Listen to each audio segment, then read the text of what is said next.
אוולינה דה-רוטשילד, נא להרים את היד. תסתכלו כולם, תסתכלו.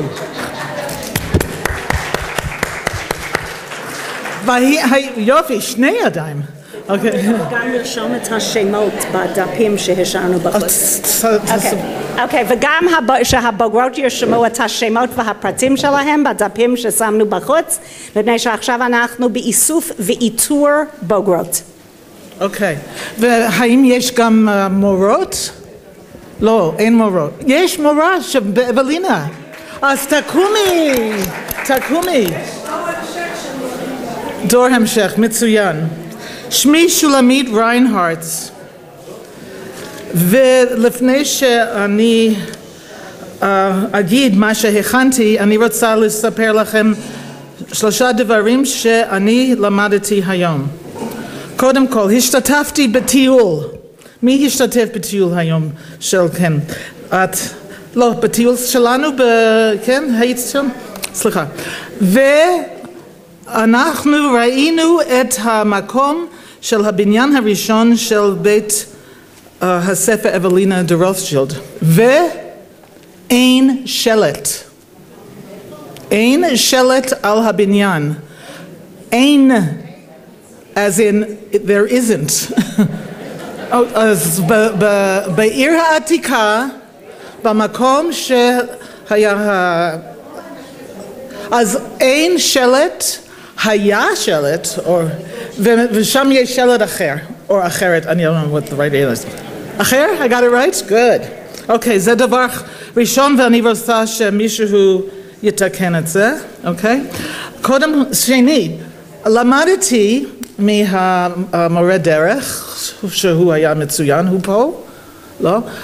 שרוב הפרויקטים בירושלים, במיוחד בעיר העתיקה, בתקופה של הקמת אוולינה דה-רוטשילד, הם, how do you say, they failed.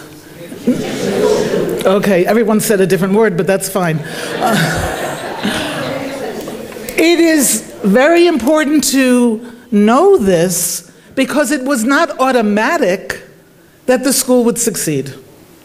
The Rothschild, the Baron de Rothschild wanted to, הוא רצה להקים בית חולים, הוא רצה להקים כל מיני דברים, והם לא, whatever you said. הם לא הצליחו, אוקיי. אז זה מעניין מאוד, אני חושבת. והדבר השלישי,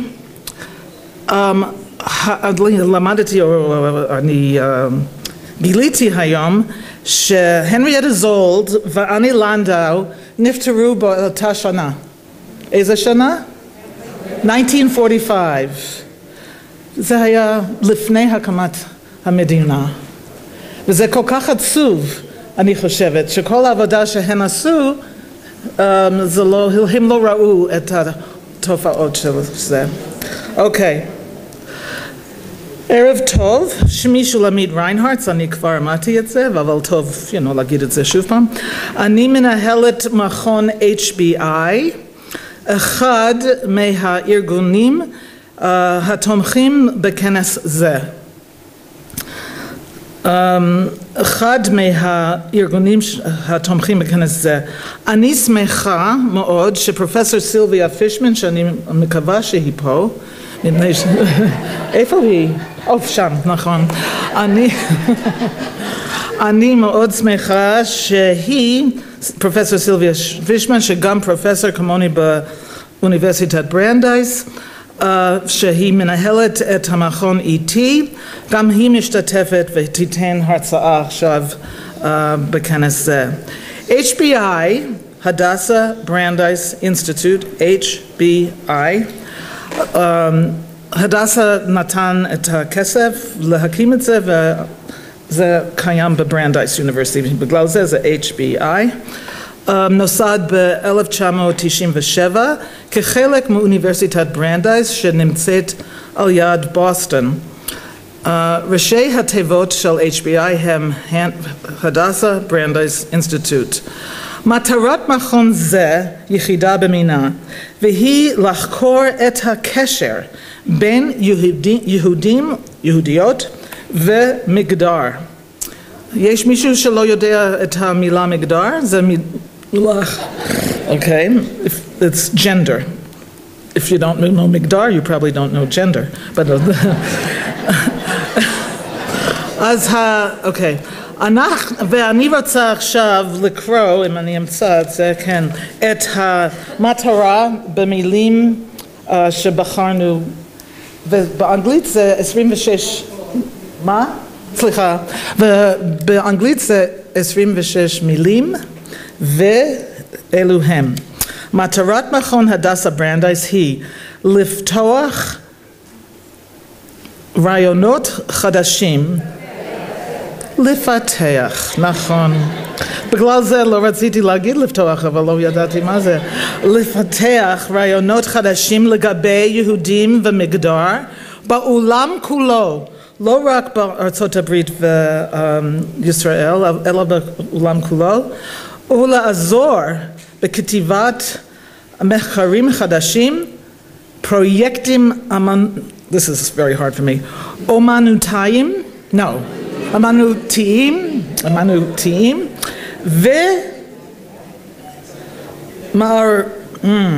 ומעורבות בקהילה.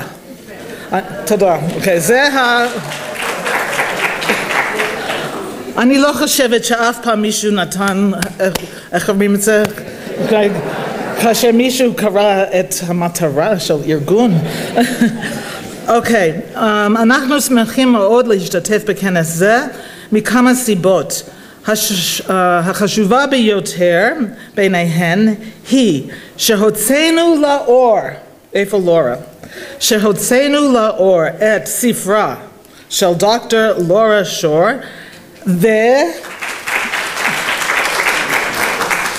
ואני השתתפתי בבחירת הכותרת. זה בגלל שאני ראש המכון. והכותרת, the best school in Jerusalem. The best, מה?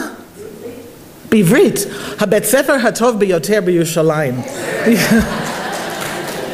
אוקיי, וזה לא רק שאני חושבת כך ולא חושבת כך, אלא יש את זה בדוח שהיא מצאה. It's the best school. איך אומרים באנגלית? Very good, אוקיי. מפני שאני לנדו לימדה אנגלית כל הזמן. את בוגרת אני לנדו? מה קרה לך? אולי היית חולה ביום הזה. אוקיי, הכותרת ספרה של דוקטור שור הוא בית הספר לנערות הטוב ביותר בירושלים. אני לנדו בית הספר בשם אוולינה דה-רוטשילד, 1900 עד 1960. נושא הספר היא בליבה של המכון. סדר ההרצאות נמצא בתוך נייר, שאני מקווה שלכל אחד יש אחד. אני בטוחה שאפשר לשמוע שעברית שלי לא שפת אמי, אבל אתם מבינים אותי. אז לכן אני מודה לכם על תשומת הלב ועל השתתפותכם הערב. ועכשיו אני אעבור לשפה שבה אני מקווה שאין לי מבטא. זר. אוקיי, so הנה סדר היום. נתחיל עם משה טור-פז, או משה קילני טור-פז. מה אתה מעדיף? סליחה. אף אחד לא אומר לי אי אפשר לשמוע אותי. אוקיי, אז משה טור-פז גדל והתחנך בירושלים, נשוי לשולמית.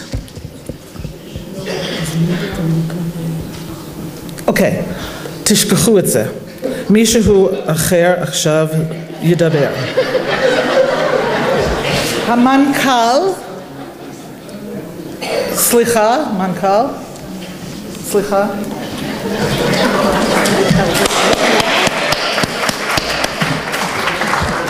אני מבין שכשיעלה משה לדבר, כשיעלה משה לדבר, אז יש הרבה מה להגיד מיהו. כשיעקב עולה לדבר, אין אף מילה, מנכ"ל, איזה מין... אז המנכ"ל עומד לפניכם, והמנכ"ל ינסה כמיטב יכולתו, מנכ"ל. מכובדיי כולם, ברוכים הבאים, ובדגש היום אולי על ברוכות הבאות בצל קורתנו. מוסד מחפש זהות. כך מנהגו של עולם כשמוקם מוסד ציבורי חדש, וכך גם בהמשך הדרך, עד שמעוצבים החזון, האופי או התוכנית החינוכית במקרה של בית ספר. בשנת 1952 קיבל יצחק בן-צבי את הצעתו של בן גוריון למלא את תפקיד הנשיא השני של מדינת ישראל. לפתחם של הנשיא העתידי, הנשיא השני ורעייתו, עמדה בעיה. כיצד לעצב את אופיו של המוסד החדש בירושלים? בלשונה של רחל ינאית בן-צבי, ואני מצטט, איך לעצב את דמותו הרוחנית החברתית של בית הנשיא, איך למלא את הסמל הרם בישראל תוכן חיינו עד כה, תוכן שלושת דורות התחייה ותקומת המדינה, דור הבילויים, דור העלייה העובדת ודור הבנים, מלחמת השחרור. התשובה לשאלת העיצוב והאופי של הבית לא ניתנה על ידי בני הזוג עצמם. הם ביקשו לשתף חוגים רחבים בעם כדי להפוך את הבית הזה לבית של העם. במסמך שכתבה רחל ינאית מצאנו פירוט של קבוצות שונות בעם, איתן צריך להתייעץ, אך בראש ובראשונה בלשונה ובייחוד איך לשתף את הנוער עצמו. חוט ברור מקשר בין הסתכלות זו על הנוער והצורך לחנכו ולראות בו את אופק העתיד כמי שקשור בטבורו לעיצוב החברה החדשה בישראל, לבין תקופת העיצוב החשובה של בית הספר אוולינה דה-רוטשילד בימיה של הגברת לנדאו, שהטביעה את חותמה למוסד במשך עשרות שנים. בדבריה אומרת הגברת לנדאו, בית הספר לבנות יהודיות היחיד בירושלים, על הניקיון שבו, המשמעת, הסדר ואהבת האדם, על העבודה והמשחק, על החינוך לאמונה וטיפוח האישיות, זהו מקום מפלט אמיתי.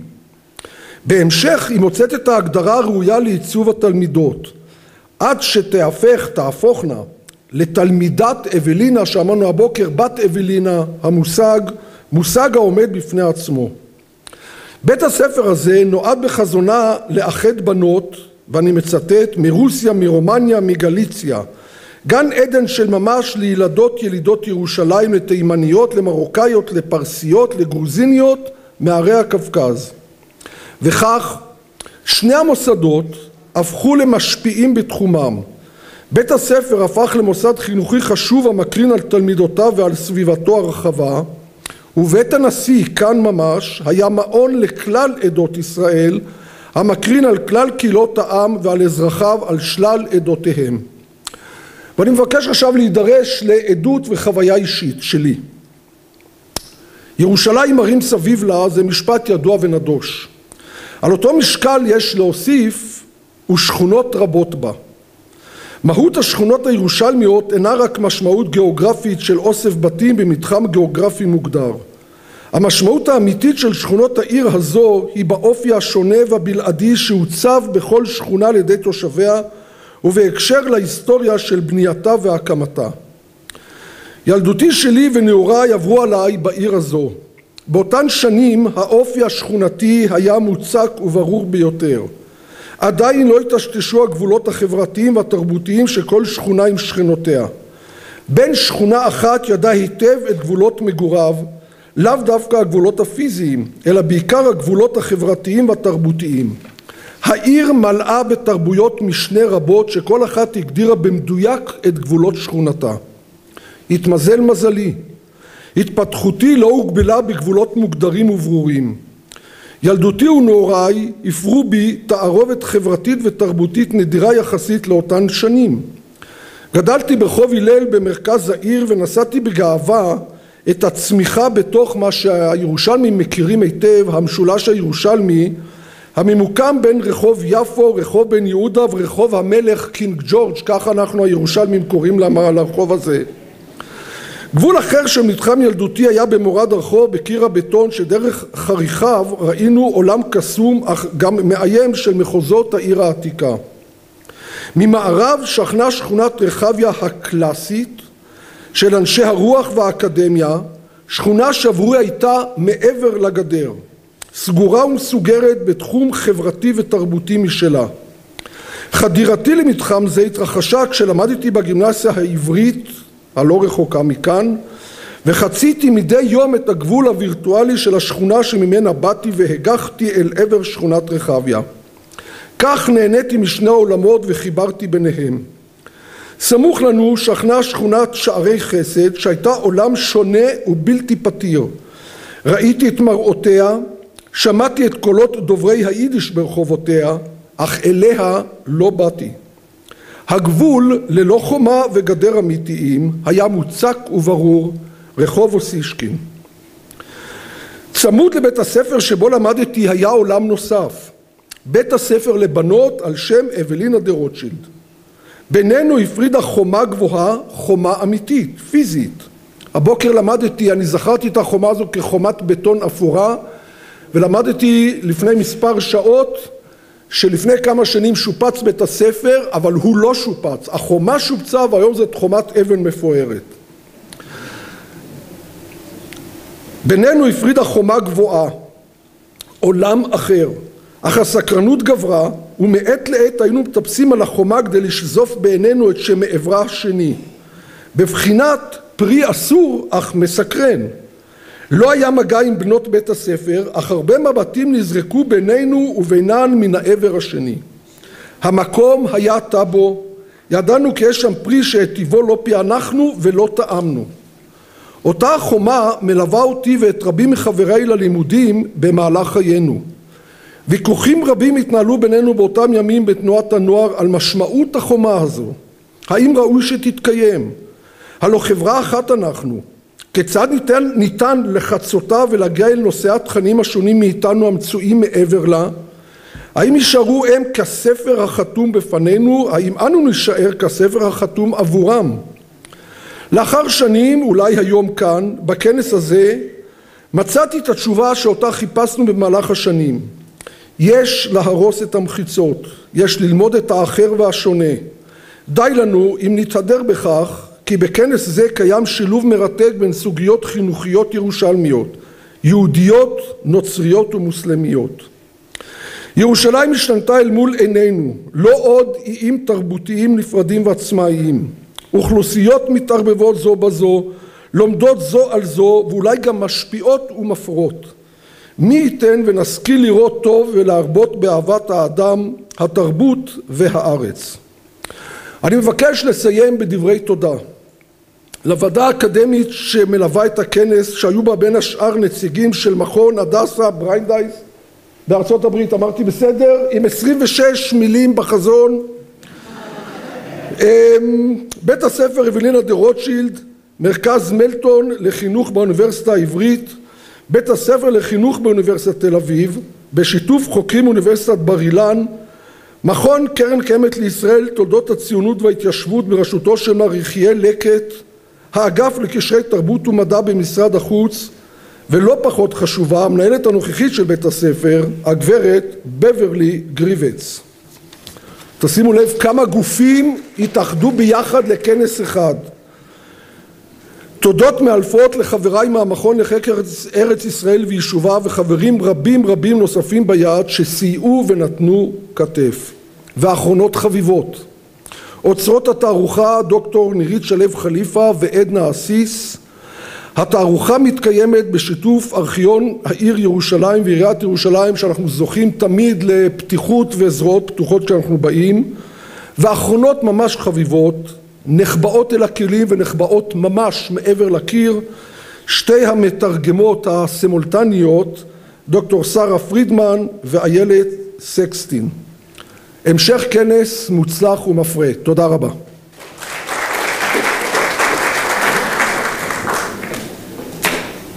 Behind time, and we are going to try to catch up. We have made one change, and that is the Shira that was supposed to come before the last speech of us, my colleague Sylvia Fishman will come after it. That shouldn't upset anybody, I hope.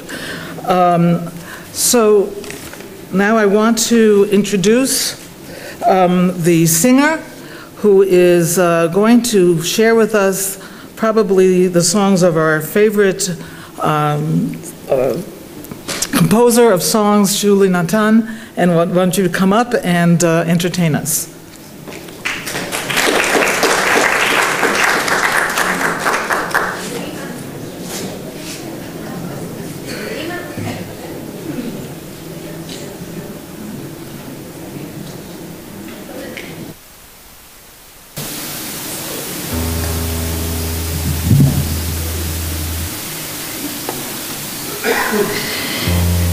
ערב טוב לכולם, אני שמחה להיות פה, אני בעצמי תלמידה של יד בן-צבי, שנים רבות, בסניף של רעננה, ואני מקווה שיום אחד בסניף של ירושלים בחזרה.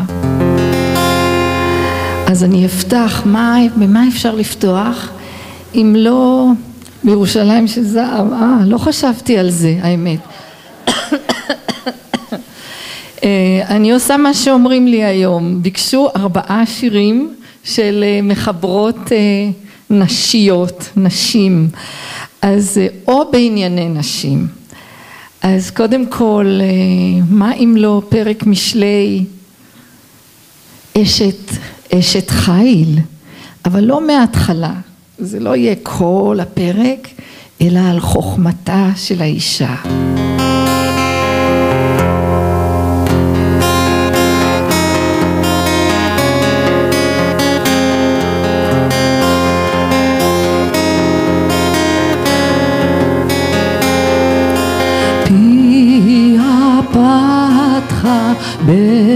בחוכמה ותורת חסד הלשונה צופיה הליכות ביתה ולחם עצלות לא תאכל. מי שמכירה יכולה להצטרף, ומי שלא מכירה תכיר. פיה פתחה בחוכמה ותורת חסד הלשונה צופיה הליכות ביתה ולחם עצלות לא תאכל.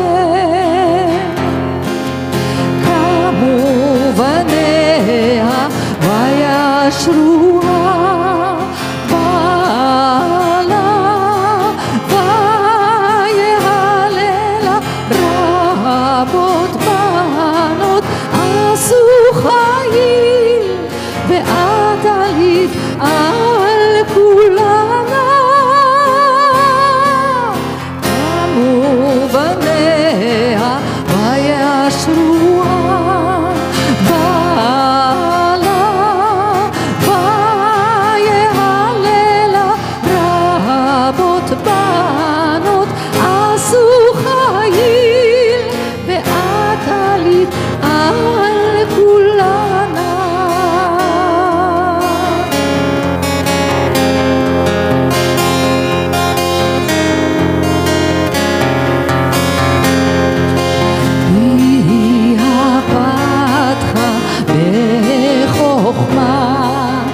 תורת חסד הלשונה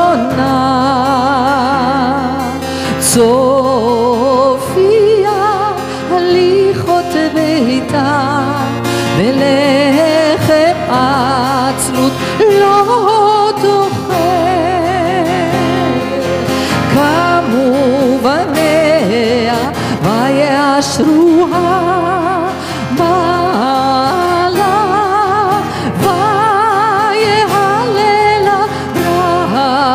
בנות עשו חיל ועטלית על כולנה קמו בניה וישרוה בעלה ויהללה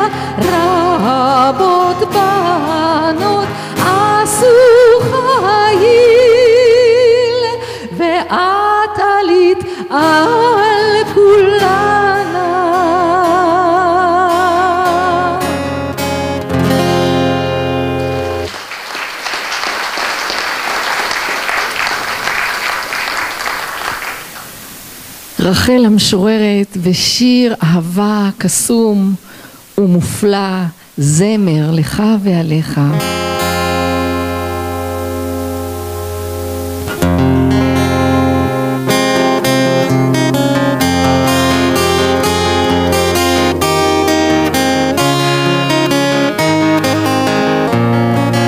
נעמי שמרי הלחינה.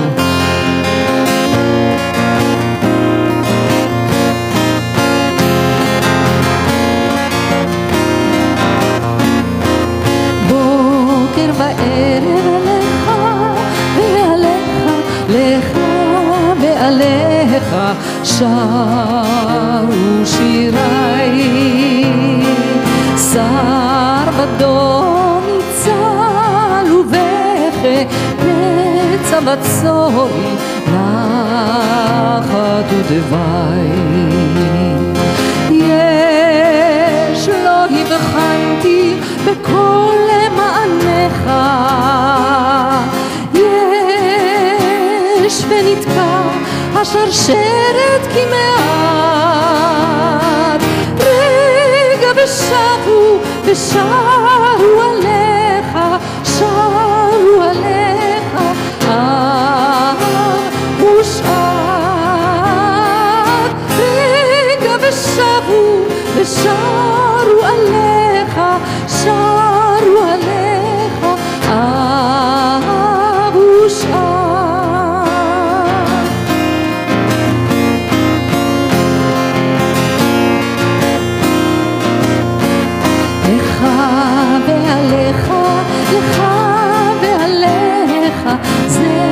יחיד הוא לאלף כינור,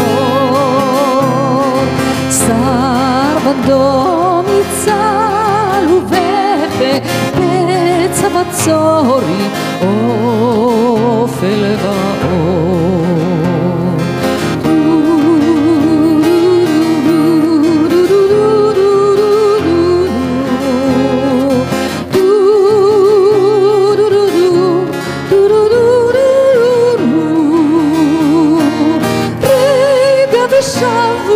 שרו עליך, שרו עליך אהב ושעת, רגע ושבו ושרו עליך, שרו עליך אהב ושעת.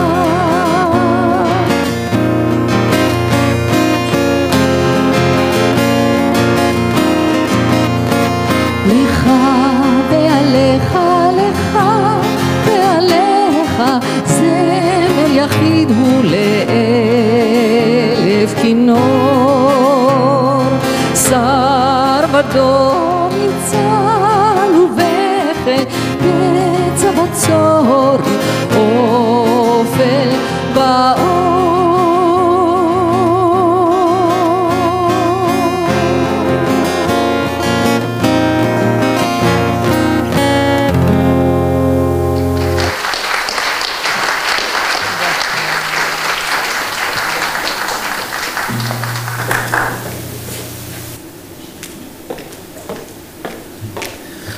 לפני שהמרצה הבא ייתן את המילים שלו, אני רוצה להגיד שיש בקהל היום פרופסור אליס שלוי, שהיא...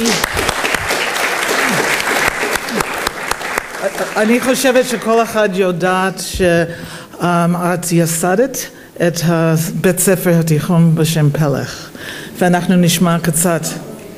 היא לא עשתה את זה, אבל משהו דומה. Okay, slicha. Reinvented it. I'm sorry, I got that wrong. Okay, this is a very good kahal. Every time I say something, you correct me. Moshe טור-פז גדל וחינך חינך בירושלים. נשוי לשולמית לבית רביצקי ואב ל5 ילדים. מתגורר בכפר ציון. מה זה? זה גם לא טוב? זה מה שכתוב פה. אוקיי, אני באמת אוקיי, אני רק אגיד לכם את המילים האחרונות פה. לימד וחינך בבית ספר פלך, נכון? בירושלים במשך 9 שנים. 9 שנים, גם זה. ומה עוד הוא עשה? לימד באוניברסיטה העברית בתוכנית רביבים. אוקיי, אני מפחדת לדבר פה. משרת כסגן אלוף במילואים בצנחנים. בן כמה אתה? בעל תואר שני בהיסטוריה של עם ישראל. בבקשה.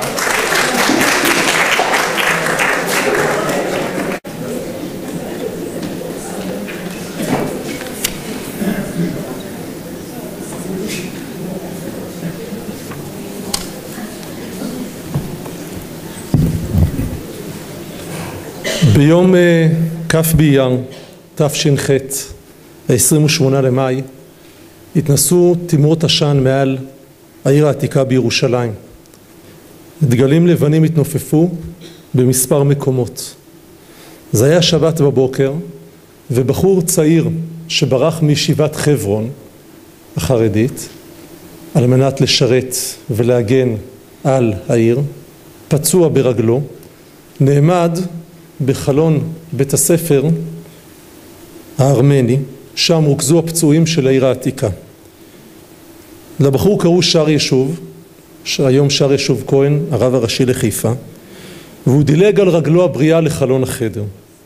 מתחתיו הוא ראה את כל הרובע היהודי עולה בלהבות. הוא הצליח לזהות רק את שרידי 4 בתי הכנסת העתיקים בליבו של רובע שגרו בו בעבר מאות משפחות. למחרת כתב רויטרס בירושלים על המקום: הזירה נראתה כמו סטלינגרד או ברלין במאי 1945.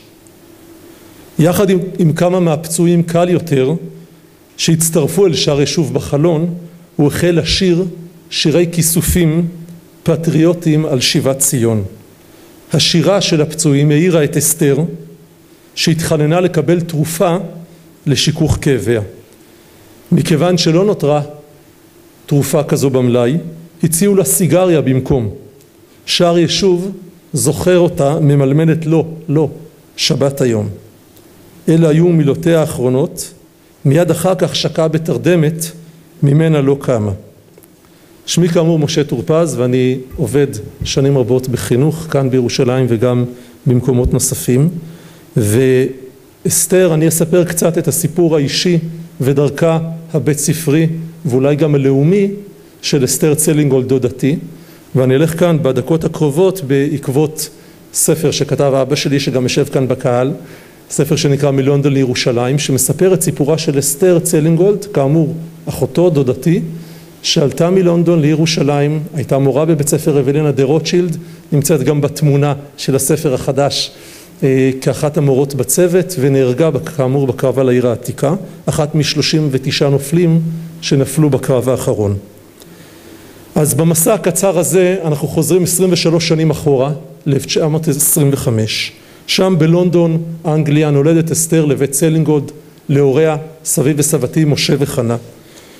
היא חלק מקהילה יהודית משגשגת בלונדון של כ-200,000 יהודים, כ2/3 מיהודי בריטניה, ובתוך הקהילה הזו ישנה קהילה אורתודוקסית ציונית בלב האימפריה הבריטית, שנותנת לילדיה חינוך מעולה, שילוב של השכלה בריטית, שורשים יהודיים וכיסופים ציוניים. בתוך הכביכול אידיליה הזו מספר אבא שלי כילד שאנטישמיות איננה כופפת את ראשה, כן, גם בבריטניה הנאורה, ובספר מלונדון לירושלים מתואר אודות אחת החוויות האנטישמיות.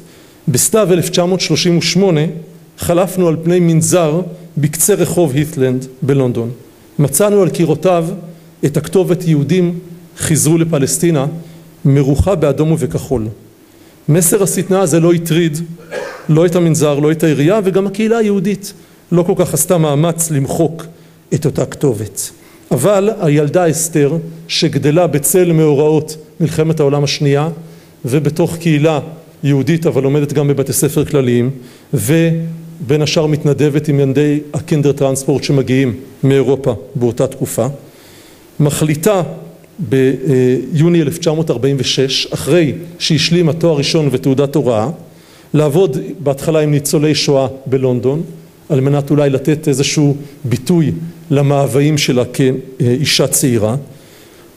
ואחר כך, זמן קצר אחר כך, בקיץ 1946, על רקע האכזבה הכללית, שלפחות שוכנת בקהילתה וגם במשפחתה, מהמדיניות של המולדת של האנגליה, היא מחליטה לעלות לארץ, מתוך אותה אכזבה וכמובן מתוך תחושת ציונות שהיא ספגה בבית אביה ואימא. לפני מספר שבועות היה לי את העונג להשתתף באירוע זיכרון ביום פטירתה, כף באייר, בבית ספר היסודי אוולינה דה-רוטשילד, ושם הבנות בחרו להתמקד השנה בדמותה. והקראתי שם קטע שאני חושב שהוא מאוד רלוונטי, מתוך מכתביה מאותה תקופה שהיא שלחה למשפחתה בשנה וחצי עד שהיא נהרגה. ובין השאר היא מתארת את החוויות שלה כמורה צעירה חדשה בבית ספר התיכון אוולינה דה-רוטשילד, חוויה שמטבע הדברים אני כמורה שכבר לא כך צעיר אבל בכל זאת לשאלתך יכול להזדהות איתה. קודם כל היא הגיעה לבית הספר, עמיתיה לסגל ההוראה ראו אותה כחדשה, זו שאפשר תמיד להטיל עליה את מערכת השעות הקשה ביותר, שימי לב אבלי, כולל תמיד השעה האחרונה ביום, משעה 1 עד 2, זה היה אז מאוחר, כשהכל כבר עייפים ומטושטשים מחום הצהריים. אחת מתלמידותיה של אסתר, נעמי רקובר, היום הדרי, הרבנית הדרי, ריחמה על המורה החדשה הצעירה, והייתה מביאה לה פרחים להציל את רוחה, מחווה שעוררה סלידה בבנות האחרות. אז אמרתי לתלמידות של אבלינה, תקשיבו טוב, תסתכלו על המורות שלכם, אני בטוח שיש כאלה שלא יזיק להם לקבל מכם פעם בשנה איזה זר פרחים, לעודד את רוחם, במיוחד המורות החדשות. אחד הדברים שהופתעתי לגלות, אני מניח שחלק מהיושבים כאן מכירים, זה שבאותה תקופה היו מחלוקות מאוד קשות בין צוות המורים לבין התלמידות, ובעיקר על שני רקעים של מחלוקות. האחד על רקע דתי, כלומר הקו שהוביל לצוות היה קו מאוד אורתודוקסי מסורתי ניתן לומר, בעוד שרוב התלמידות באו מבתים חילוניים והייתה להם אפילו הסתייגות פנימית מהשגרה של התפילות והמנהגים בבית הספר, וכשהקרבות הקשים אילצו את בית הספר לעקור, נגיע לזה עוד מעט, מבניין מחניים היפהפה לשכתו של שר החינוך ולשכתם של שר החינוך והמנכ"לית היום לשכונת רחביה, חלק מהתלמידות ניצלו את המעבר הזה ועזבו את בית הספר למוסדות חילונים. בקיע נוסף שני, אולי קשה יותר, בין מורים לתלמידים או מורות לתלמידות בעיקר, היה בסוגיית היחס לבריטים. ההנהלה של בית הספר, גברת לוי והצוות, נקטו בעמדה פרו-בריטית מובהקת ומוצרת, ולעומת זאת המדיניות הבריטית באותה תקופה היא מאוד אנטי-יהודית, ואפשר לתאר איך בתוך אווירה של בית ספר תוסס מרגישה מורה צעירה שעלתה מבריטניה על רקע ציוני, כשמתווך בצד אחד שנמצאים ההנהלה והצוות ובצד שני התלמידות, והיא בעצם ביניהם, נגיע לזה עוד רגע. אז כך נראית מורה צעירה, ואולי באמת קצת ככה להרחיב באמת ברוח אותם ימים בבית ספר אוולינה דה-רוטשילד ובירושלים שלאז שיעקב לפניי הפליא לבטא תקופה קצת יותר מאוחרת, אבל בהחלט עם רוח אני חושב דומה. הלילה היא מספרת, התעוררתי מקולות נפץ, חשבתי אוי עוד התקפה אווירית, היו לה זיכרונות מהבליץ בלונדון, והוטל עוצר על האזור, ואז היא כותבת ככה, אני חושב שגם שר החינוך חייב לשמוע את זה. כרגע הרבה יותר קל בבית הספר, מפני שכל כך הרבה בנות לא מגיעות, כשליש מהן, מה שמצמצם את הכיתות לגודל מתאים בדיוק להוראה, בהבליית קונה, נכון? רוב השיעורים שאני נותנת בדרך כלל אחרי שעות הלימודים מבוטלים עכשיו, והלימודים מסתיימים ב13:30. אז אין ספק שמתוך אותה מצוקה של בנות שלא מגיעות לבית הספר כמורה צעירה, היא מרגישה שהרבה יותר קל ללמד, ואולי שווה להעתיק את זה גם לימינו.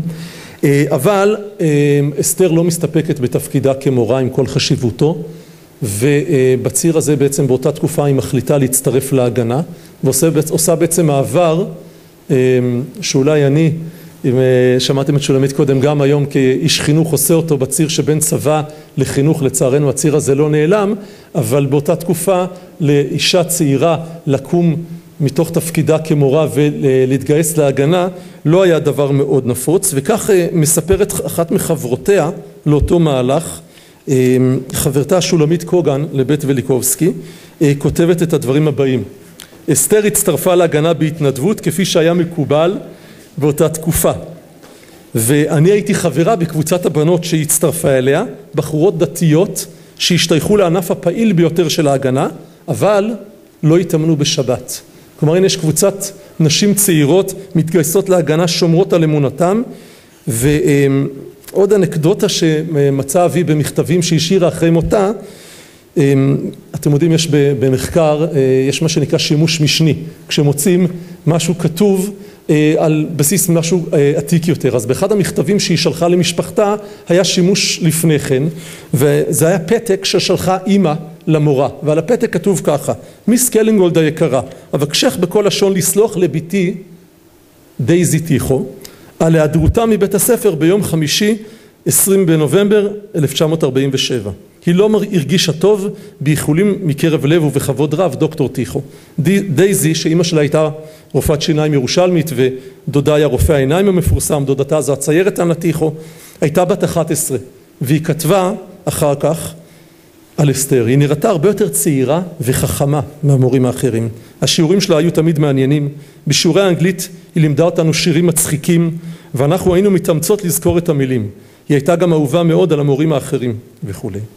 אסתר מצטרפת ללחימה, אני לא יודע אם כולם כאן יודעים, אבל שביתות זה לא המצאה של ימינו, והורי בית ספר אוולינה דה-רוטשילד בשנת 48 החליטו שבית ספר לא יכול בשום אופן להישאר במשכנו ברחוב מחניים, והם עשו הפגנה, ומתוך 400 תלמידות באותה תקופה מגיעות לבית הספר רק 40, ובעקבות ההפגנה הזו וגם בעקבות המצב הקשה של השבתת בית הספר, הוחלט ב-13 ביוני 1948 להעביר את בית הספר ממשכנו בבניין מחניים למשכנו ברחביה, בעצם משכנו הקבוע מאז. אסתר כחודשיים אחר כך עוזבת את תפקידה כמורה, בעצם, ובזכות כסות של מורה היא נכנסת לרובע היהודי, מה שהבריטים לא אפשרו לאחרים, מצטרפת ללחימה על הרובע בפועל כלוחמת, נפצעת פעמיים במהלך הקרבות הקשים, ולבסוף מוצאת את מותה בקרב האחרון ביום נפילת הרובע היהודי, בקטע שקראתי קודם. כמה דברים שאני חושב שאני לוקח איתי מהסיפור הזה. קודם כל, לקום ולעשות מעשה זה לא קל, במיוחד שאתה יושב במקום הנוחות שלך, אולי קראנו לזה פעם סיר הבשר, ולקום ולעשות מעשה.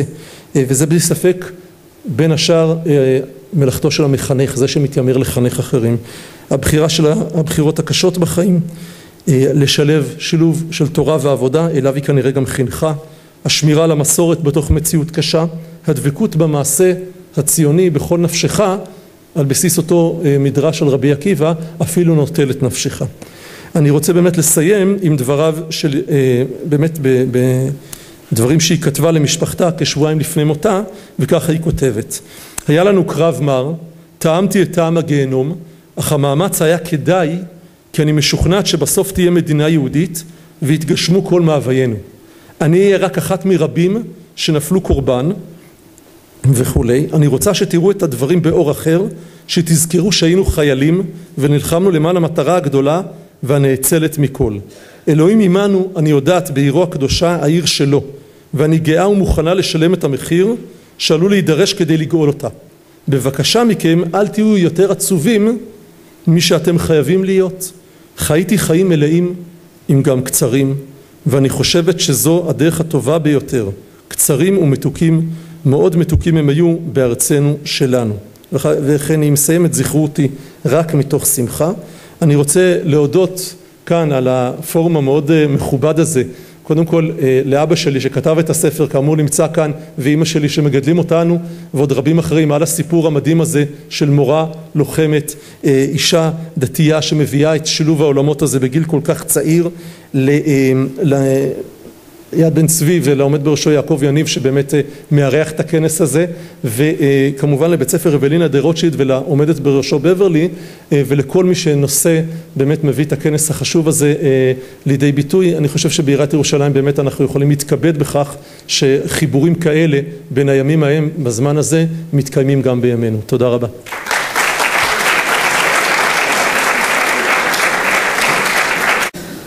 The next speaker is Beverly Gribbetz.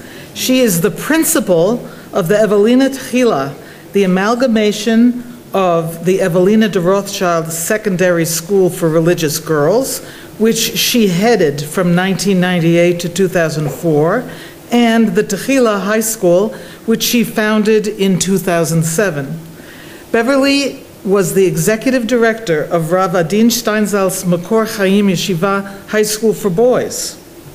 Interesting. And was a headmistress at the Ramaz School, her alma mater.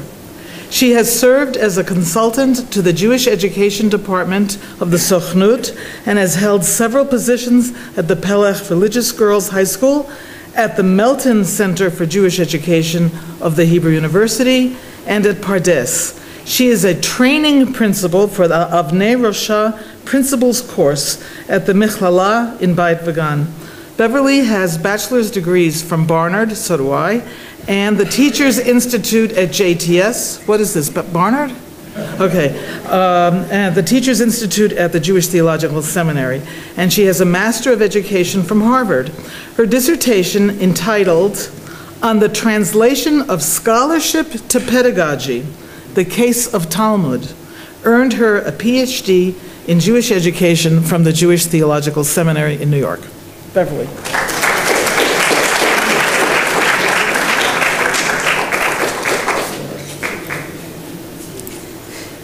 תודה רבה לשולה ותודה לכולם. אני רוצה רק לציין שאיתנו הערב נמצאת גברת סלס, שהיא הבת של מיסס מוס ליבי, שהייתה הסגנית של מיס לנדאו וגם הייתה המנהלת בעצמה לשנתיים, ונדמה לי שמיסס סלס גם גדלה בקמפוס, נכון? כשהאנשים עוד גרו בתוך הקמפוס, שזה לא המצב של היום. עם זה שלפעמים אצלי זה נראה ככה, אבל זה לא המצב הרשמי, אז אנחנו מאוד שמחים לראות אותך.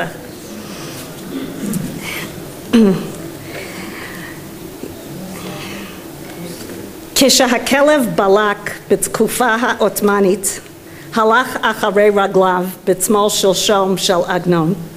חזרו והלכו עד שהגיעו למוצררה, מקום קרוב ל100 שערים. ראה בית גדול מוקף גדר של ברזל ואבנים, ואילנות מקיפים את הבית ונוטים לרשות הרבים. ואף על פי שהאבק חיפה עליהם ולא ניכר ירק רקותם, הכיר בחוש הריח שאילנות הם. אמר בליבו, עד שיפוח היום אשב בצילו של אילן ואפוש קצת ואשכול את דרכי. הביט על רגליו אם מוכנות ללך עמו, נשמעו לו והלכו עמו. נכנס לבין האילנות ומצא לו מקום מוצנע. ישב לו והביט משם, ראה כמה תינוקות, מהן אשכנזיות, מהן בוכריות, מהן גרוזיות, מהן חלביות, מהן מדיות, מהן ספרדיות, מהן פרסיות, מהן תימניות, מהן משאר כל העדות שבירושלים, וכולן לבושות שמלות כחולות, וכולן מעוותות פניהן ומעקמות את פיהן, וקולות שונים ומשונים יוצאים מהם. הכיר שהן משיחות בלשון של אומות, של איזו אומה לא הכיר, אף על פי שהיה יודע 70 לשון כרוב כלבי ירושלים, שעדיין לא הייתה לשונה של אותה אומה מהלכת בארץ, אלא מאחר שבית ספר היה ומיסודם של אחינו בני ישראל שבאנגליה היה, הבין דבר מתוך דבר שאותה לשון אנגליתי. חייך לו בין שיניו ודיבר עם עצמו, בנות ישראל דעתניות הן. וכשם שלמדו אחיהן לשונם של כל ישראל חברים, צרפתית, ולשונה של חברת עזרא, גרמנית, כך ילמדו הן לשון זו. אילו היה שלום עליכם כאן, היה עושה סיפור נאה. היום הכלב בלק צריך להגיע עד לרחביה כדי למצוא אותו מקום מוצנע. הוא יכול לשבת בין האורנים ולראות אשכנזיות ובוכריות וגרוזיניות וקווקזיות וחלביות ומרוקאיות וקורדיות ופרסיות ותימניות ואלה שחושבות שהן אמריקאיות וצרפתיות, לבושות לא בדיוק בסמלה אחידה ומדברות כולן בעברית על עדותיהן ומנהגיהן ועל שאיפותיהן, והנשים עדיין דעתניות. בבית הספר הוא ישמע רק עברית, אבל אם הוא יבקר אצל בבתים הוא ישמע גם אנגלית וצרפתית ואמהרית וספרדית ורוסית והולנדית ופרסית ושלוש ואיטלקית ואפילו גרמנית ואולי יידיש. ואם שלום עליכם היה רוצה לחבר בין תהילה של עגנון, האישה הירושלמית שחזרה לתחייה, לבין לו הייתי רוטשילד של טוביה החולב, הוא היה מוצא סיפור נאה על בית ספר שחורט על דגלו שני צירים עיקריים. המחויבות לקשת רחבה של השקפות דתיות שמכילה את כל הקהילות של ירושלים וחוצותיה ושמכבד כל אחת את השנייה באשר היא שם. ושנית, המחויבות להכיל תלמידות עם כישרונות שונים, עם יכולות שונות ועם תחומי עניין שונים ולתת לכל תלמידה את תוכנית הלימודים המתאימה להצמחת הפוטנציאל הגלום בה. ככל שאני מכירה יותר את ההיסטוריה של בית ספר אוולינה דה-רוטשילד, שהיא באמת ההיסטוריה של נשות ירושלים, וככל שאני גם מקשיבה בכנס הזה, אני רואה שיש סוגיות ונושאים שעולים וחוזרים על עצמם במשך כל הדורות. אחד, ההשקפה הדתית הרצינית והמודרנית, שמירת מצוות עם לימודי קודש ברמה גבוהה, יחד עם השכלה רחבה, בלי צנזורה, והשאיפה להסתכל על העולם בעדשה דתית. כמו שלורה כותבת בספר, firm in faith and modern in outlook. שני, הגיוון והאיחוד של יהודים שונים מרקעים שונים וקליטת עלייה והרצון להכיל ולא להדיר, לא לסנן או לנקר אף קבוצה. שלישי, הגיוון הסוציו-אקונומי והמאמץ האדיר להסתיר אותו מהעין. רביעי, השאיפה למצוינות בהוראה ולמידה, עם הקשר המתמיד עם כל מה שחדש וניסיוני בחינוך בארץ ובעולם, כולל האומץ להיות נחשון או early adopter בהרבה מאוד תחומים.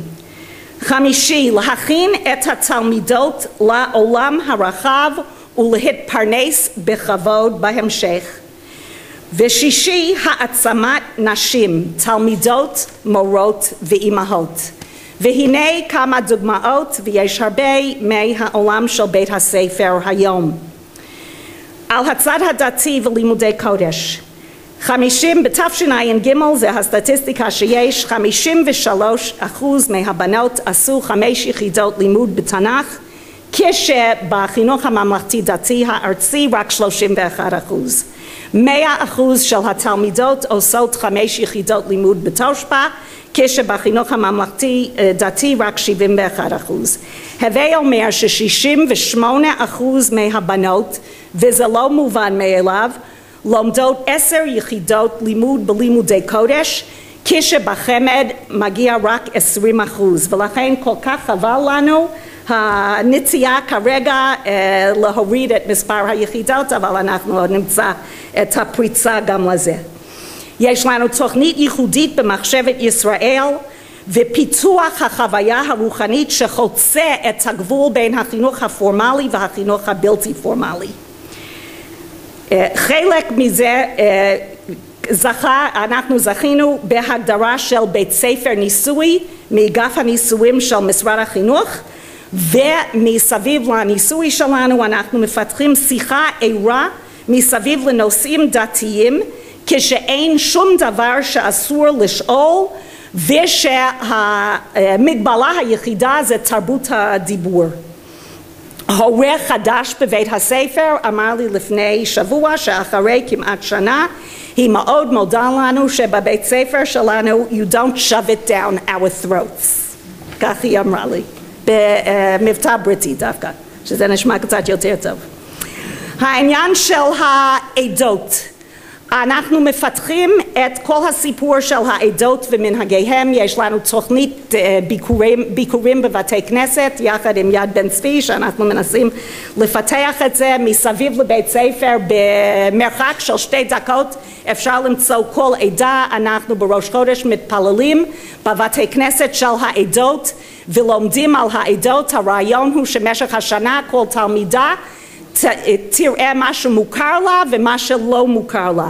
התוכנית הזאת כל כך מוצלחת עכשיו שהבנות רוצות להתחיל בלוג, ותלמידה ביקשה לפני חודש להביא את הבנות והבאנו אוטובוס לבית כנסת של סבא שלה.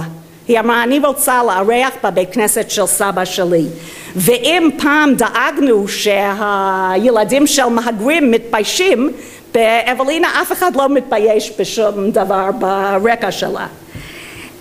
קליטת עלייה, 15% מהתלמידות שלנו הגיעו ב10 שנים האחרונות, ואנחנו עושים את כל מה שאפשר בשבילם והם בכל מיני רמות. יש לנו 2 כיתות חינוך מיוחד, זה 9% מהבנות, והשנה הכיתה י"א, מה שנקרא כיתה רגשית, זה מדהים אותי לראות איך שהן עוברות את הבגרויות אפילו בממוצעים יותר גבוהות מהבנות בכיתות העיוניות. במישור הסוציו-אקונומי, השנה בכיתות ז' וח' 50% מהמשפחות משלמים את שכר הלימוד ו50% מהמשפחות לא יכולים לשלם את שכר הלימוד. 10% מבית הספר הם משפחות מוכרות על ידי לשכת הרווחה. זה אומר שהמצב שלהם מאוד לא טוב, אבל בבית ספר אף אחד לא יודע מי ומי. כשאנחנו יוצאים לפולין, כולן יוצאות לפולין, לכל אחד יש לוקר, לכל אחד יש ספר, כל אחד יוצא לכל, ואף אחד לא מדבר על זה חוץ משני אנשים בהנהלה. השאיפה למצוינות. הזכאות לבגרות שלנו עומד על 90%, כשבחינוך הממלכתי דתי זה יותר קרוב ל-70% ובמדינה כולו פחות. אנחנו עושים מחקר על עצמנו, מפני שאנחנו לוקחים בנות פחות או יותר בלי סינון, אז יש לנו בנות שמתחילות בכל מיני רמות, העקומה הרגילה, יש בנות מבריקות ויש בנות שלא, אבל אנחנו רואים שמאיפה שהם מתחילים אנחנו מסוגלים להביא כמעט את כולם לבגרות מלאה, חלק עם הרבה מאוד יחידות וחלק עם פחות, ואם יש בת שיוצאת בלי בגרות זה לא בגלל יכולת, זה בגלל איזה משבר משפחתי שבדיוק קרה בכיתה י"א-י"ב, וזה מחקר מאוד מעניין שאולי בעוד 5 שנים נציג את זה באיזשהו כנס. 50% מהתלמידות שלנו עושות 4 ו5 יחידות מתמטיקה, שזה הרבה, ו-88% עושות 5 יחידות לימוד באנגלית, כשבחינוך הממלכתי דתי זה רק 32%. האנגלית זה עדיין השפה של האוניברסיטה, ולכן זה מאוד חשוב לנו. יש לנו מגמות בכל מיני מקצועות, אומנות, תיאטרון, חינוך גופני, ולא ידעתי שעד שקראתי את לורה מיס לנדאו הביאה הרבה מאוד התעמלות לבית הספר, וגם אחד מהחרמים, היא הייתה בחרם כמה פעמים בקריירה שלה, אבל אחד מהחרמים היה מסביב לזה שהרבנים חשבו שהיה יותר מדי חינוך גופני, אז אנחנו מאוד גאים לזה. אנחנו הכנסנו את עצמנו ראשונים בעיר לרפורמה של עוז לתמורה, לבית ספר ניסוי, תוכנית בשנה הבאה, אני מקווה יחד עם מנחי להכניס טאבלטים לבית הספר. אחרי התיכון הבנות יוצאות גם לצבא וגם לשירות לאומי, אנחנו הולכים יחד עם המשפחות זה בדרך כלל 50%, עם מדרשות ומכינות בדרך. הבנות יוצאות למדרשות דתיות, למדרשות שמשלבים בין דתיים וחילוניים. יש אפילו מדרשה בשם יונתן, שאנחנו ייסדנו את זה בתוך בית הספר שלנו, מפני שכל בת רוצה אצלנו צריכה משהו מאוד ספציפי, והייתה בת שלא מצאה משהו, אז אנחנו ייסדנו מכינה. הבנות נמצאות שנתיים אחרי בחיל חינוך, מודיעין, חיל האוויר, שריון, דובר צה"ל, קשרי חוץ, בתי חולים, בתי משפט, אין שטנץ בבית הספר. הבנות מוכנות להתמודד ולהישאר דתיים בכל מקום שהם ימצאו את עצמם. ההורים אומרים שזה מפני שכבר פגשו את האחר באוולינה, אז כשהם כאילו פוגשים את האחר בצבא או בשירות לאומי זה לא כל כך חדש. כולן מוכנות לאוניברסיטה ולקריירות, וכמובן גם להיות אימהות בישראל, אולי מחר בוגרת תיבחר לנשיאה של המדינה.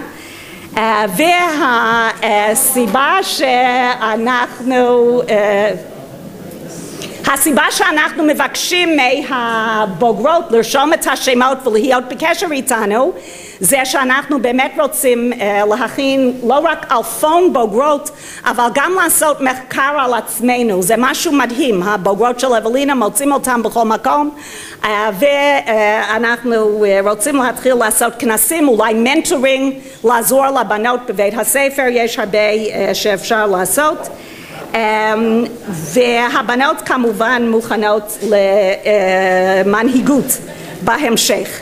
היום אין לנו מושל עות'מאני, אין לנו governors, סטורס, הרברט סמיואל, פלומר, אין לנו רוטשילד, אין לנו את האנגלו-ג'וויש אסוסיישן, יש הבעלות של מנחי, מה שהחברים שלנו באנגלו-ג'וויש אסוסיישן קוראים להם מנצ'י, ומשרד החינוך. יש פקידים ויש חוסר תקציבים ויש מאבק תמידי להביא משאבים. הבניין ישן, רק דוגמה אחת קטנה, השנה היו 4 ימים של שלג, מנחי וקינלי בראש כתבו לנו אימיילס, אם אתם תמלאו את השאלון הזה תוך 10 דקות, אנחנו נשלח מישהו לפנות את זה. אם אתם תמלאו את השאלון, אנחנו נתקן את החשמל. אם, אוקיי. אני שגרה קרוב מאוד לבית ספר, יצאתי עם מקל של מטאטא, עליתי מהנחלאות כמו משה רבנו, הגעתי לבית הספר, זחלתי על 4, כדי לפנות מקום, כדי לבדוק שבאמת החשמל בבית הספר היה יותר טוב ממה שהיה אצלנו בבית. ואז מיד אחרי אני קראתי בספר של לורה את הפסקה הזאת שאני חייבת לקרוא, ממיס לנדאו למושל העות'מאני, כשהיא ביקשה, גמל נפטר בשער של בית הספר, כן, והיא ביקשה מהמושל להסיר את זה, והוא לא בא, ולורה כותבת שבעצם מה שהיא הייתה צריכה לעשות זה או לתת בקשיש או לבקש מגבר לדבר איתו.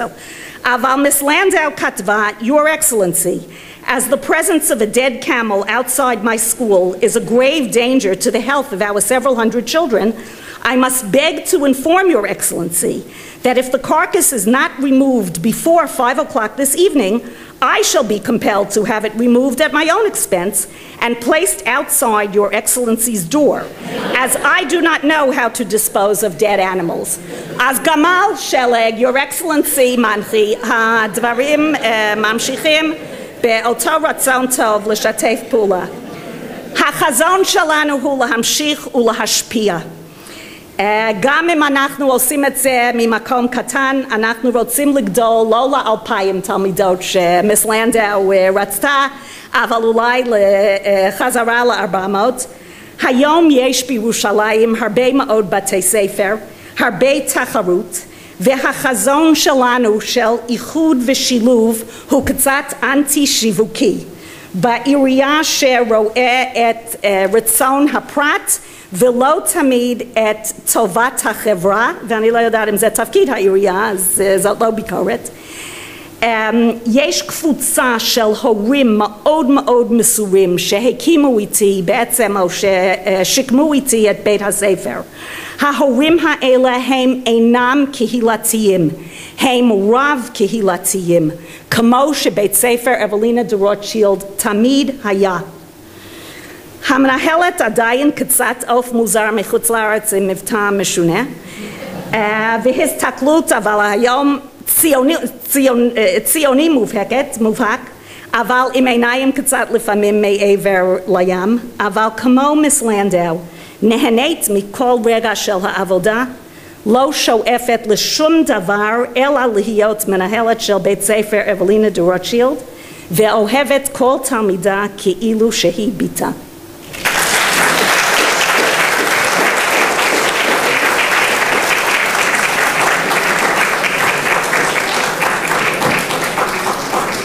I think the camel is the most famous camel in history, and it was dead, you know. Oh, I forgot my glasses.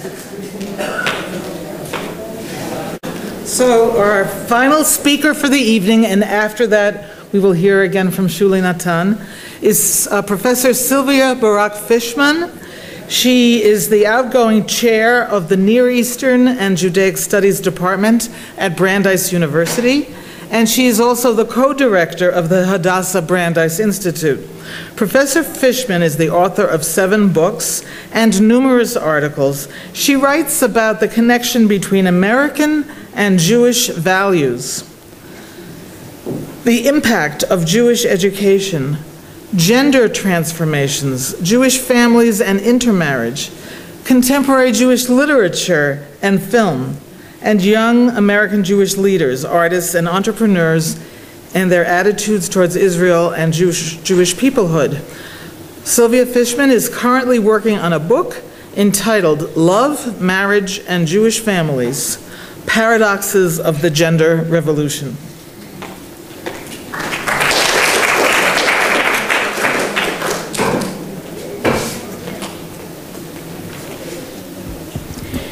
The title of this conference is just brilliant. Education for Girls and Processes of Modernity. Those two things are linked so profoundly, as Laura Shore shows us in her book, and we see in the news of every day.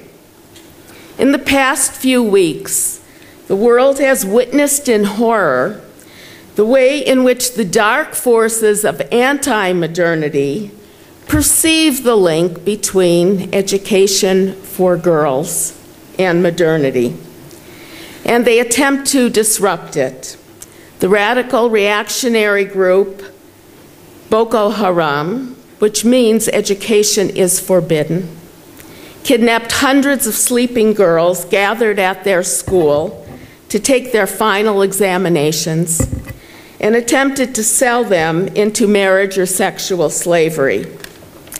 Those images of girls and women studying symbolizes the kind of modernity that reactionary religious and political groups hate about modernity. At this conference, we have already heard, and we will hear, many important analyses of the details of the evolution of Jewish education for girls.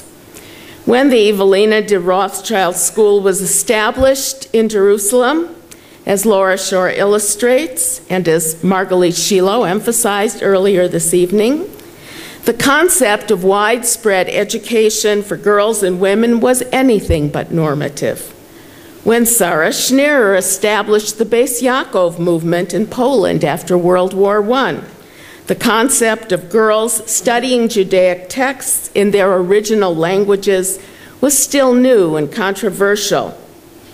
In the United States, during the interwar upsurge of Jewish educational creativity and energy, guided and epitomized by Samson Benderly and Mordechai Kaplan, according to Carol Engel, quote, "Neither of these monolithic figures questioned the necessity of a two-tiered, gender-based profession.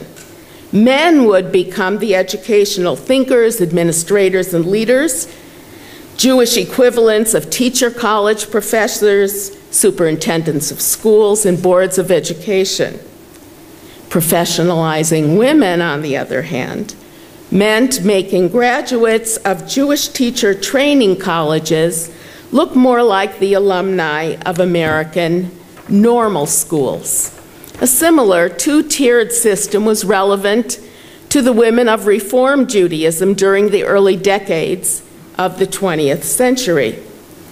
So tonight, when I'm sharing with you a sociological overview of the landscape of changes for Jewish education for girls and women over the past 50 years, from about 1964 to 2014, and recent developments in advanced education for Jewish women, we should keep in mind that really what we're talking about is the fulfillment of many of the promises of modernity. The historical exclusion of girls and women from systematic Jewish education was built into the deepest social psychological strata of Jewish societies and traditions. And that's one of the reasons it was so difficult to change, because maleness was defined in its most ideal form as the ability to engage in serious study. And in many societies, what is femaleness? Femaleness is the opposite of maleness. So, if maleness was defined by the ability to do serious research, femaleness was defined by not doing that kind of high-level research. If we want to hear a quote which really captures how profound that belief was, we can look in its purest form at a quote from the grandfather of Yoel Teitelbaum, the Satmar Rebbe, the Kedushas Yom Tov. According to histories of the family, the Kedushas Yom Tov urged his sons to learn Torah diligently, saying, "Rebbes you will be in any case. I want you to know how to learn." He would also say, "I pray for two things, that my sons should know the Torah and that my daughters should know nothing of the Torah."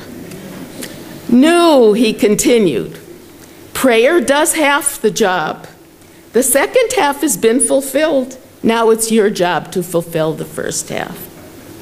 This does not mean, of course, that girls and women were illiterate. Indeed, some sort of literacy among Jewish women seems to have been fairly common in most Ashkenazi and some Sephardi communities. We know that Jewish women read the Tzener Rena, which was a Yiddish translation of not just the Bible, but many of the rabbinical sources as well. But there were still these attitudes which privileged learning for men and not for women.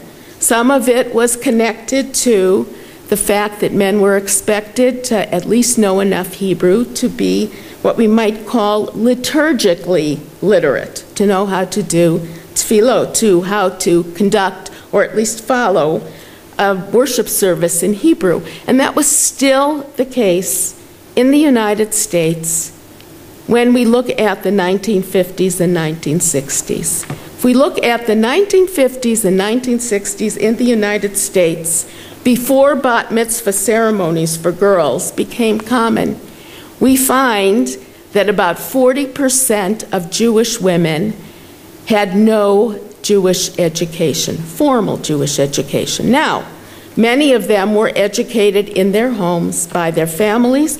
Many of them actually went to Jewish summer camps, which gave them some kind of informal Jewish education, and many of them belonged to youth groups. The interesting thing is, when we look at the Jewish attitudes and behaviors of those women who received no formal Jewish education, they were still much more Jewishly connected than men who received no formal Jewish education. And there are a number of reasons for that. Part of it was the fact that these women were so socialized to be Jewishly connected. The other part of it was they knew that their society didn't expect them to know a lot about Jewish sources. They didn't expect them to be able to function in a Hebrew service, and so therefore they didn't feel defensive about the fact that they didn't have that, and they didn't feel that kind of alienation that people feel when they're not competent in something that they expect to be competent in. I need to mention, since we are talking not just about American Jews but also Israeli Jews, that in the Galut, the educational piece becomes super important because very little is obtained through osmosis. Whatever a person has Jewishly occurs through an educational intervention.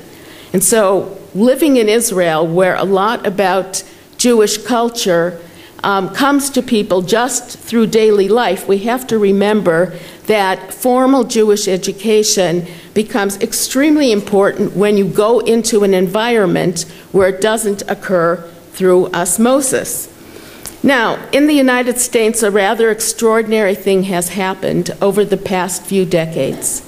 The gender gap has not only disappeared, it has reversed itself. When we look at levels of Jewish education for girls and boys and for the youngest set of adult men and women today, we find that girls are slightly more likely than boys are to receive Jewish education at all. And one of the things which is really disturbing, and I'll explain why I think it's disturbing, is that after bat mitzvah, the level of boys that are studying in any kind of formal setting drops precipitously, whereas girls are much more likely to continue into their teen years. So we see, on the one hand, there's this very positive picture, which is that the former lower level of Jewish education for girls and women has been corrected because of the ubiquitousness of bat mitzvah. The fact that they have bat mitzvah means that they all go to school. However, there's been a drop-off of interest among boys and men.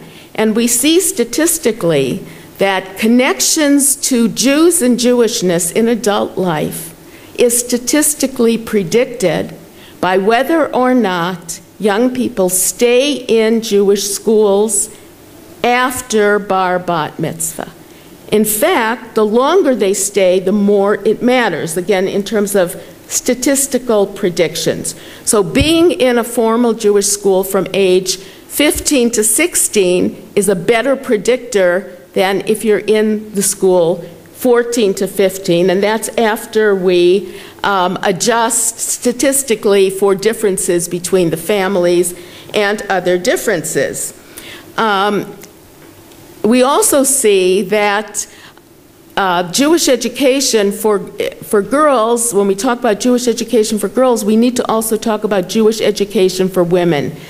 And that's because bat mitzvah has become something profoundly important, not just to young girls, but also to adult women. Those very adult women who I described before, who didn't have a formal Jewish education, often go back and study. They learn Hebrew, they learn how to read the Torah, they learn how to do the service, they have an adult bat mitzvah. Those women, those traditionalist women who have acquired Jewish education in their adult years have become what we call brokers. Sociologically, we call them brokers. What they're doing is they have brought traditionalism back into Reform congregations. It's the women who were studying for their bat mitzvahs who brought Hebrew back into many American Reform congregations, who brought kippot back, who brought talitot back, because they knew how to use them and they liked them. And they're the ones who actually became the brokers that re-traditionalized much within the Reform congregations. Laura's phrase for it is catalysts. I think that's also a very good phrase, that brokering, bringing it back. In the United States, many of the people that I've just been talking about get their education through what we call supplementary schools, which are after-school programs or Sunday morning programs or a combination of both, sometimes called Talmud Torah, sometimes called Hebrew school. Where we don't see a lot of gender gaps are in the Orthodox system. And this is interesting. This is not new. There were very few gender gaps in the Orthodox system going back decades already. I'm not saying that boys and girls necessarily learned the same thing where there were gender segregated schools, but they were in school as many years. And that's because within the Orthodox community, getting a Jewish education was not dependent on the ceremony of bar or bat mitzvah. It was a value in and of itself, and that's why you don't see that gender gap. It's not what people expect. People think that the most liberal forms of Judaism started out being the most gender equal, but that's actually not historically accurate. We can learn a lot by looking at those schools that have championed the policy of boys and girls studying together, because in certain ways they can be a model for us as we think about something which has emerged in the United States as a problem within American life. On the one hand, we have this terrific picture of more intensive Jewish education for large portions of the population than we've ever seen before. We see kids who stay in Jewish schools from kindergarten through high school, who come to Israel and study in Israel in the gap year between high school and college. So we have a larger group of highly educated girls and boys, women and men, than we've probably ever had before. On the other hand, in the more liberal forms of Judaism, we are now seeing a gender imbalance, which is that the most passionate Jews, the most well-educated Jews, the most involved Jews, tend to be women.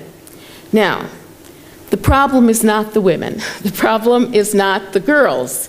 When we're talking about this gender reversal, the gender gap reversal, the disturbing aspect of that is not that girls and women have now advanced to a stage that really makes them very, very important, both as a grassroots group and also as a group of elite scholars.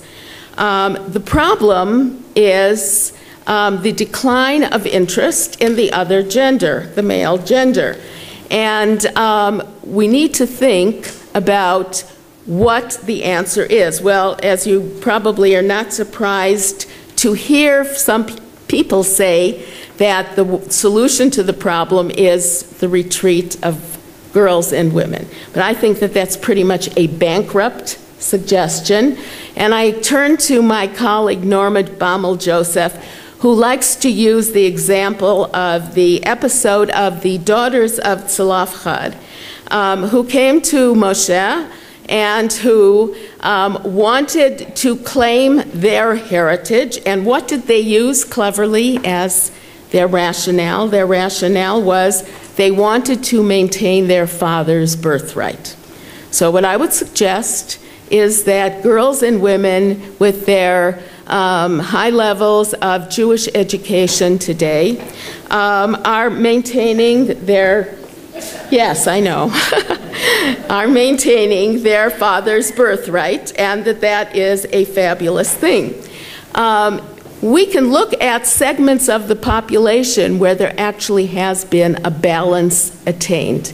And what we see is that in those segments of the population, even though women have high levels, men don't lose interest. So the fact that those segments of the population exist means that there is a model. And the question then is, How do we extend that working model, which demonstrably exists and can be passed down from one generation to another?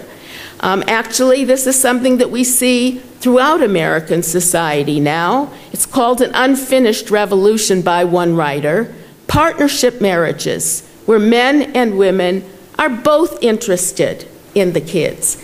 They're both not so interested, but they do it, the housework. They both work. They both have high-powered careers, and when they are Jewishly involved, they are both Jewishly involved. Again, I would say that the existence of those models teaches us that one doesn't have to choose one gender or the other gender, that in those models, both men and women, both boys and girls, have shown that we can upgrade women's participation without alienating men from those activities. So I think that we have a lot of promises still to fulfill from the educational trends that we've talked about today. We have something to build on. The way we can build on it is to recognize what the new challenges are that perhaps we had never thought before, and it's going to take all of us to do it. Thank you.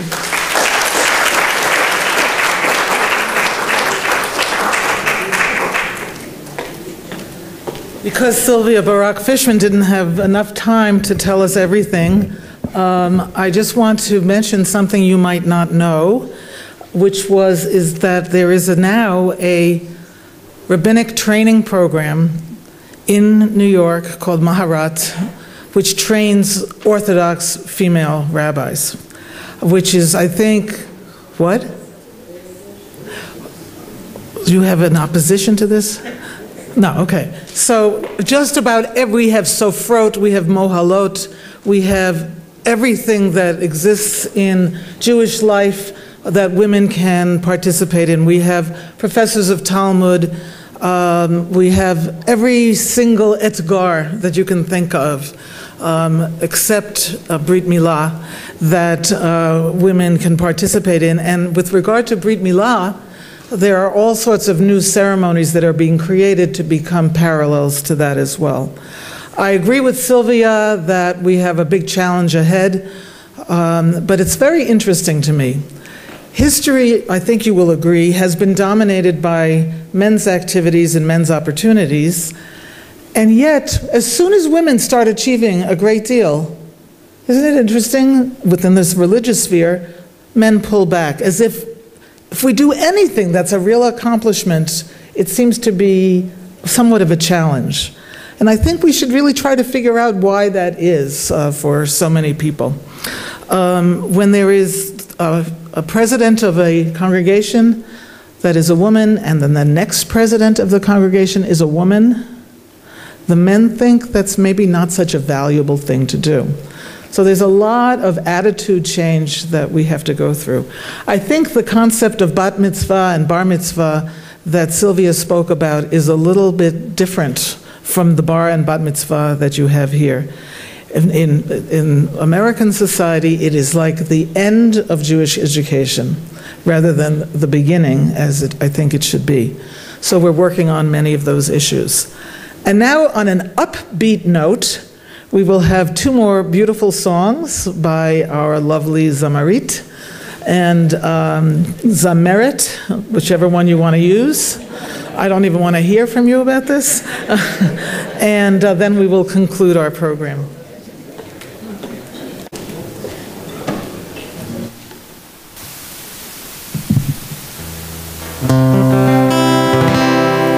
נתאחד לשלוש דקות עם המשוררת המופלאה שהייתה גרה לא כל כך רחוק מכאן, בשכונת כרם אברהם, היא המשוררת הדתית המופלאה, זלדה, שיצא לי גם להכיר אותה באופן אישי, ואפילו לשאול אותה אם היא תשמח, אם אני אלחין כמה מהשירים שלה, וזה באמת קרה. אז אני רוצה לשיר לכם שיר שהלחנתי באחת ההזדמנויות הנדירות, שושנה שחורה, זה קריאה בעצם דרך החלום אל בעלה האהוב שנפטר בגיל מאוד צעיר.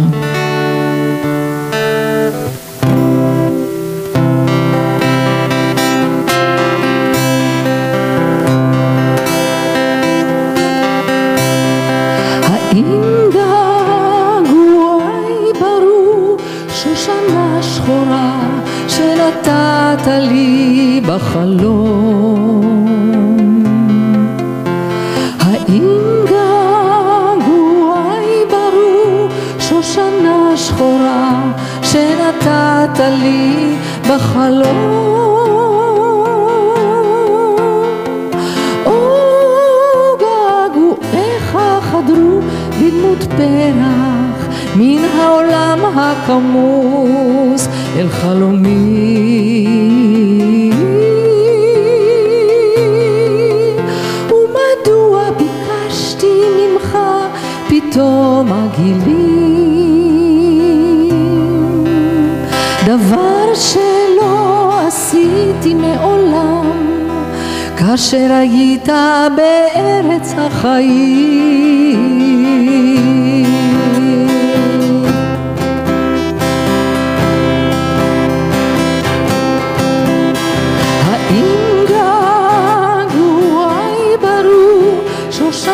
שחורה שנתת לי בחלום, האם געגועי ברור שושנה שחורה שנתת לי בחלום, או געגועיך חדרו בדמות פרח מן העולם הכמוס אל חלומי,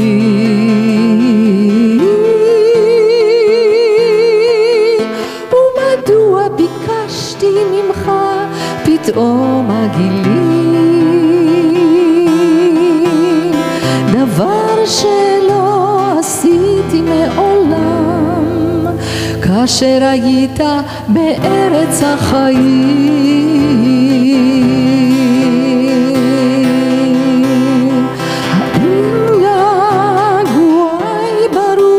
שושנה שחורה שנתת לי בחלום, האם געגועי ברור שושנה שחורה שנתת לי בחלום.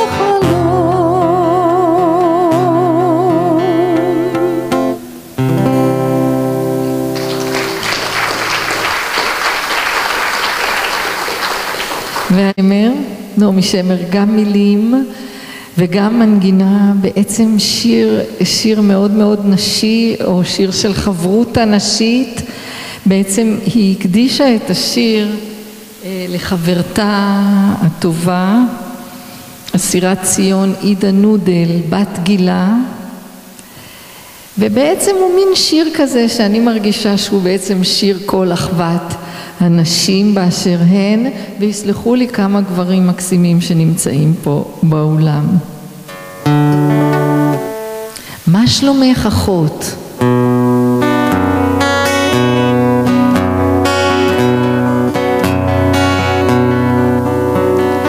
מה שלומך אחות הבוקר?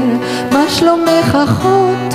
מזג האוויר הזה מזכיר לי נשכחות, טוב שהחלון פתוח, יש לשמור על קור הרוח ועל הכוחות. אין הרבה סיבות לשמוח, בא יותר לבכות, אין כמעט לאן לברוח, יש עוד לחכות.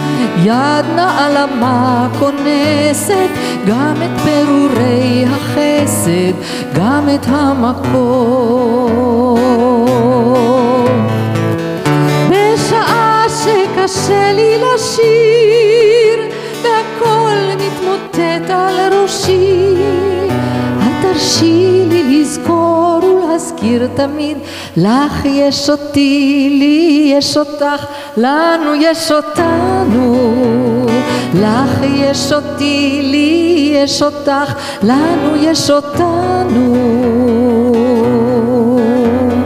יש דבר אחד שכבר ידוע לי על פה, מה שלא נולד בדמע לא שווה הרבה. מה שלא נולד בדמע הוא לא יקצר בזמר ולא יביא מרפא. מאדם אני לוקחתי ואליו אשור, וסביבי המיית הבית ולבבי קשור, וסביבי המיית הבית מרגיעה אותי בינתיים, וזה מה שחשוב. בשעה שקשה לי לשיר והכל מתמוטט על ראשי, תרשי לי לזכור ולהזכיר תמיד, לך יש אותי, לי יש אותך, לנו יש אותנו. לך יש אותי, לי יש אותך, לנו יש אותנו.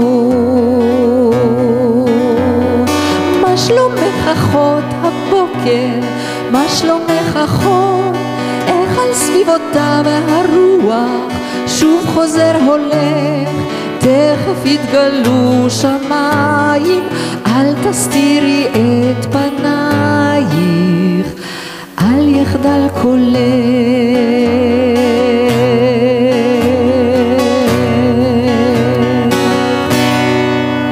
אל יחדל קולך.